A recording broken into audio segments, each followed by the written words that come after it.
Hello WhatsApp viewers, আশা করি কেমন আছেন, সবাই ভালো আছেন। এই মুহূর্তে চলে এলাম আরেকটি নতুন ব্লগ নিয়ে। তো এই পর্যায়ে আমরা আছি রবিউলদের বাসায়, বন্ধু রবিউলদের বাসায় বিক্রমপুরে। समझ रहे हो?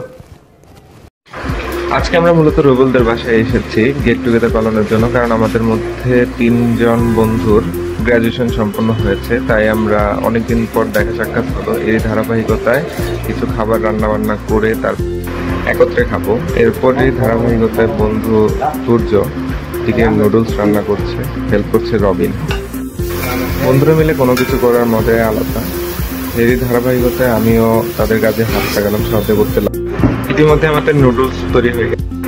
বন্ধুত্ব মানেই হচ্ছে সে দুরন্ত ছোটবেলা, একসাথে সুখ দুঃখের বহিঃপ্রকাশ, কখনো পুরো বিকেল আড্ডায় কেটে যাওয়া, দুপুরের তপ্ত রোদে পুকুরে ঝাঁপিয়ে পড়া, স্কুল পালানো, মাঠে ক্রিকেট ব্যাট হাতে ছোটাছুটি। একসময় সকলে মিলে 5-10 টাকা দিয়ে ক্রিকেট বল কিনলেও এখন একাই 100টি ক্রিকেট বল কেনার সামর্থ্য আছে, কিন্তু সেই পুরনো দিনের বন্ধুরা নেই। কালের পরিক্রমায় আজ এক একজন এক এক জায়গায়। যাই হোক, ভালো থাকুক সেই বন্ধুরা, অটুট থাকুক আমাদের বন্ধুত্বের অটুট বন্ধন। হয়তোবা শেকড়ের টানে কখন আমরা ফিরবো। যাই হোক, ব্লগে চলে আসি। এখন দেখতেই পাচ্ছেন আমাদের বন্ধু রবিন মাংসটি ম্যারিনেট করছে। এ পর্যায়ে বন্ধু তুর্য পেঁয়াজগুলো ভালোভাবে নেড়ে চেড়ে নিচ্ছে।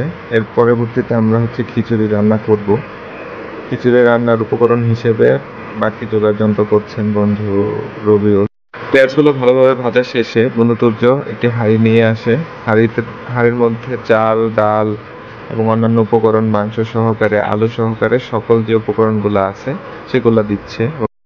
ইতিমধ্যে আমাদের রান্না শেষ, এখন ডিস্ট্রিবিউট করা শেষে সকলে মিলে একসাথে খাবার মজাই আলাদা।